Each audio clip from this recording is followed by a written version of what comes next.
Hey students, happy Monday. Hope you're doing well. I just completed grading and updating all of your homework, and there's a few things that I feel we need to go over, as some of you are making some pretty consistent mistakes. One thing that I want you to remember is I always I pretty much give 100s anytime I see a student make effort. There are times that if the assignment is just completely wrong or it didn't follow instructions, that I will give a 0.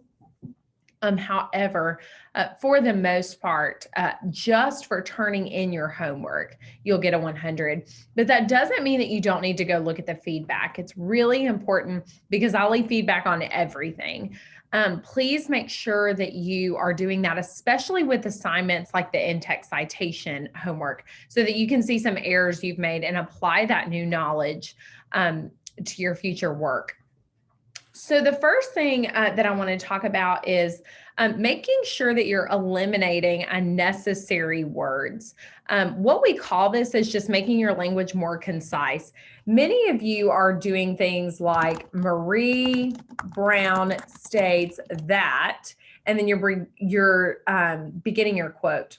One thing I want to show you is you can very easily make this more concise by saying Marie Brown states, Geoff, Canada.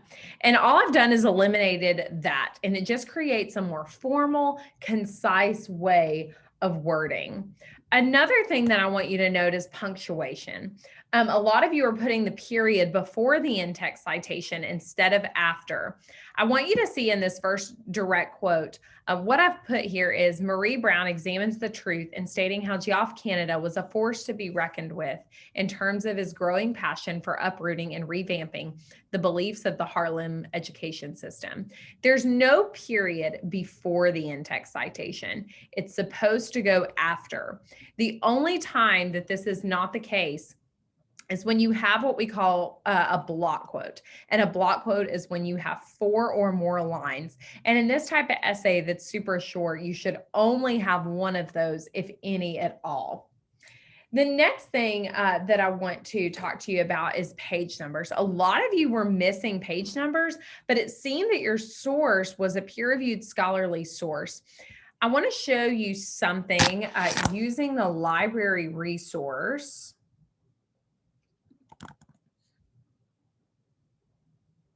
And I apologize. Give me 1 second. I'm going to share my screen with you. Once I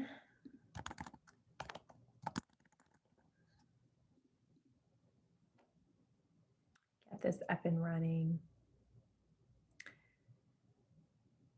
So let's say that you look for a peer-reviewed and a scholarly resource. You find the resource that you're looking for. And I'm going to share this screen so that you can see what I'm working with. And you have the full text right here. Everything you need to read, everything you need to know is apparent. But here's the issue. There are no page numbers here. So you can't properly cite the source.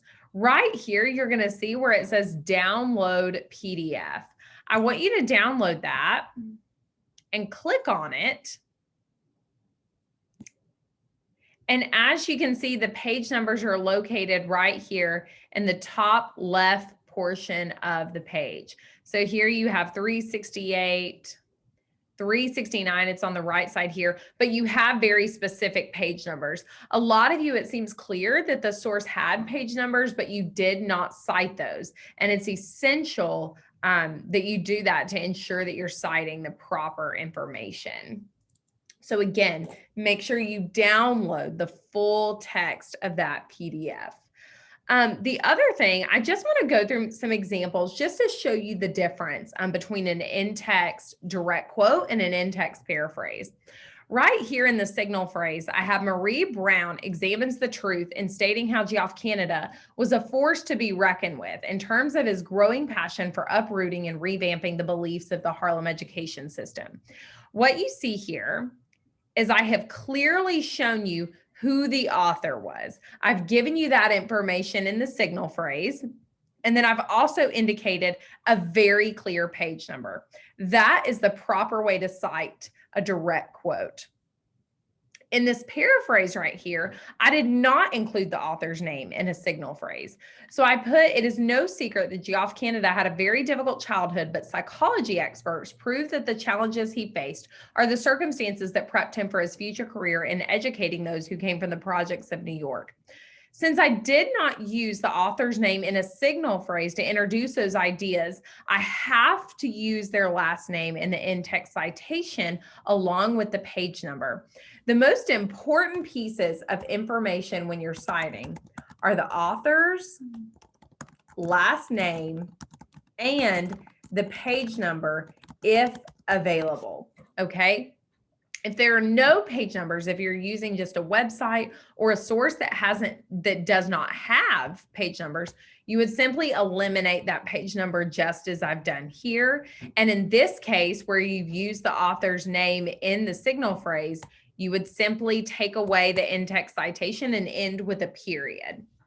However, one thing I want to note, if there is no author, then you go to the next piece of information that you find in the works cited entry. For most of you, that is going to be the title of the article. So what you need to do is, just as you would do it with the author's last name, you would either introduce that title in the signal phrase, or you would place it in quotation marks in the in-text citation. So instead of having a name here, you would have the title of that article, or vice versa with this sentence, you would put it in the signal phrase and then you would simply end the sentence.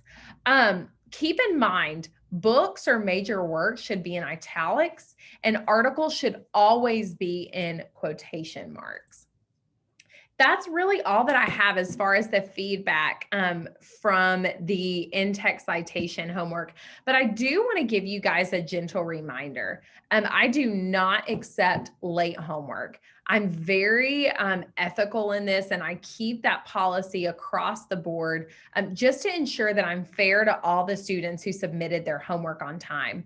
If you have an extreme circumstance, or there's COVID, or there's a family issue going on, please let me know ahead of time before the last minute before the due date so that I can work with you and ensure that we can work together for you to stay up to date in the course.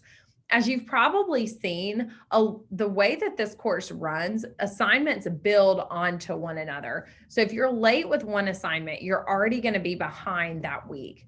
So again, and I'm going to show you this on Blackboard just as a gentle reminder.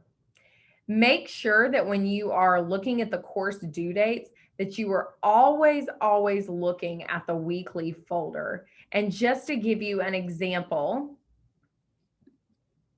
and I'm going to share my screen. So if you look at the weekly assignments, and I apologize, the internet's taking a little bit of time this morning. So each weekly folder, you will see that we have our course objectives that we're going to do that week, as well as the homework due dates. This is the schedule that you will live and die by, not the course information schedule, not even what the assignment says. Because, for example, in the discussion boards, I have to list that deadline as the day that you respond to your course mate. It will not allow me to post it for the initial response. So make sure that each Monday when you wake up, you're always looking at this calendar right here. Map out what assignments you have due and take a look, just glance through the weekly folder and see how heavy that load's going to be this week. This is just a really good practice to ensure that you are giving yourself enough time to complete each assignment each week and ask questions if you have them. I hope that was helpful, and I hope you have a really good rest of your week. I'm looking forward to reading your final annotated bibliographies on Wednesday and then your rough drafts on Sunday night. I'm here if you have any questions.